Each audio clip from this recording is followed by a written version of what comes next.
আসসালামু আলাইকুম। এখন শুনবেন সংবাদ শিরোনাম। ডোনাল্ড ট্রাম্পের বৈশ্বিক শুল্ক আরোপ অবৈধ ঘোষণা করল যুক্তরাষ্ট্রের সুপ্রিম কোর্ট। নতুন করে আবার 10% আরোপ করলেন মার্কিন প্রেসিডেন্ট। মার্কিন প্রশাসনের নথি প্রকাশের ঘোষণার পর এলিয়েন ইস্যুতে আলোচনা তুঙ্গে। যুক্তরাষ্ট্র রাশিয়ার গোপন ঘাঁটিতে ভিন গ্রহের প্রাণীদের অস্তিত্ব থাকা নিয়ে উঠেছে প্রশ্ন।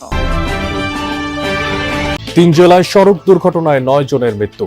এর মধ্যে কুষ্টিয়ায় ট্যাঙ্ক লরির চাপায় প্রাণ গেছে সিএনজি অটোরিকশার 5 যাত্রী। লেবাননে আবারও বড় ধরনের বিমান হামলা চালিয়েছে ইসরায়েল। অন্তত 10 জন প্রাণ হারিয়েছে। নিহতদের মধ্যে রয়েছে হিজবুল্লাহর 3 শীর্ষ কমান্ডার। এই হামলায় আরও 50 জন আহত হয়েছে। এতক্ষণ শুনছিলেন সংবাদ শিরোনাম। এখন শুনবেন বিস্তারিত। শুল্ক ইস্যুতে যুক্তরাষ্ট্রের সর্বোচ্চ আদালতের সাথে তুমুল বিবাদে জড়ালেন প্রেসিডেন্ট ডোনাল্ড ট্রাম্প। শুক্রবার এক রায়ে ট্রাম্প আরোপিত ট্যারিফকে অবৈধ ঘোষণা করেন মার্কিন সুপ্রিম কোর্ট। কয়েক ঘন্টার মধ্যেই পাল্টা জবাব দেন ট্রাম্প। বিকল্প আইন ব্যবহার করে প্রয়োগ করেন প্রেসিডেন্সিয়াল ক্ষমতা। এক নির্বাহী আদেশে সব দেশের উপর নতুনভাবে 10% শুল্ক আরোপের ঘোষণাও দেন তিনি। ভুক্তভোগী হবে বাংলাদেশ, ভারত, যুক্তরাজ্য সহ সম্প্রতি যুক্তরাষ্ট্রের সাথে চুক্তিকারী দেশগুলো।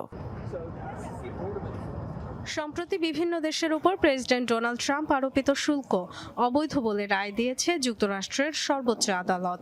শুক্রবার মার্কিন সুপ্রিম কোর্টের 6 বিচারপতি অবস্থান নেন ট্রাম্পের ট্যারিফ আরোপের বিরুদ্ধে।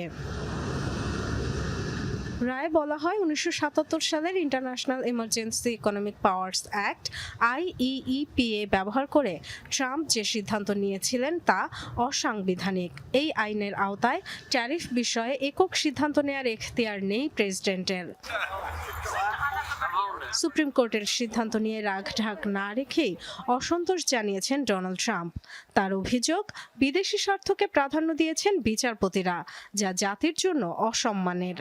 এখানেই শেষ নয়, আদালতের রায়ের পরপরই এক নির্বাহী আদেশে স্বাক্ষর করেন ট্রাম্প। 1962 সালের দ্য ট্রেড এক্সপ্যানশন আইন ব্যবহার করে সব দেশের আমদানি পণ্যের ওপর নতুন 10% শুল্ক আরোপ করেন তিনি।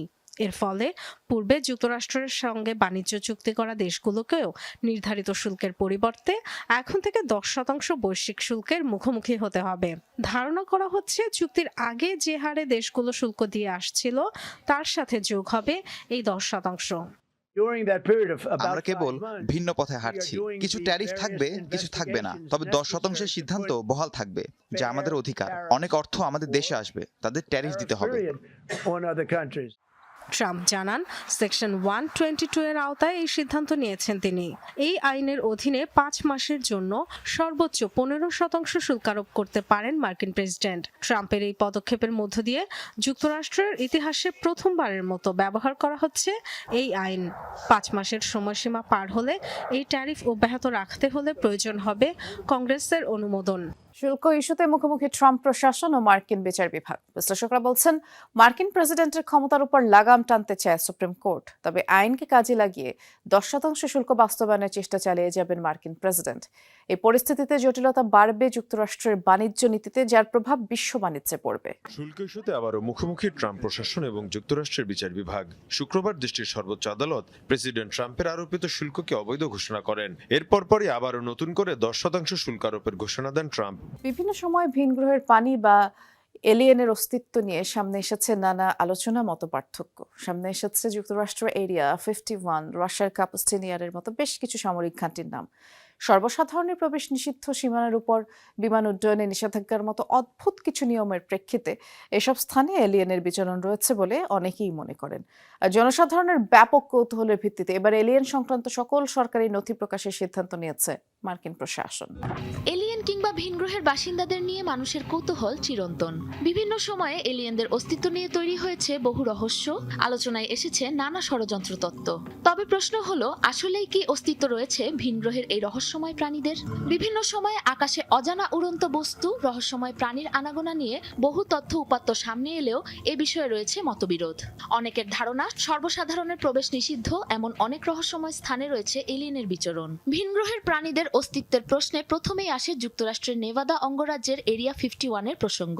মূলত নেভাদার মরুভূমির গভীরে অজ্ঞাত এক স্থানে অবস্থিত মার্কিন বিমান ঘাঁটি হিসেবে পরিচিত এই এরিয়া 51।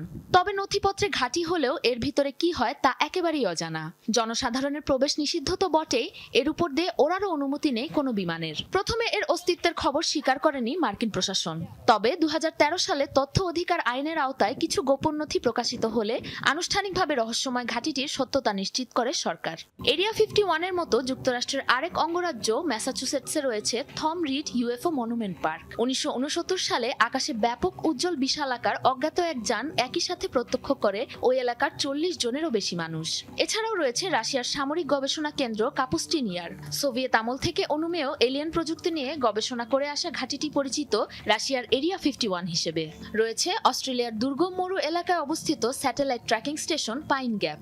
অজ্ঞাত কারণে ঘাঁটিটি নিয়ে রয়েছে ব্যাপক লুকোছাপা।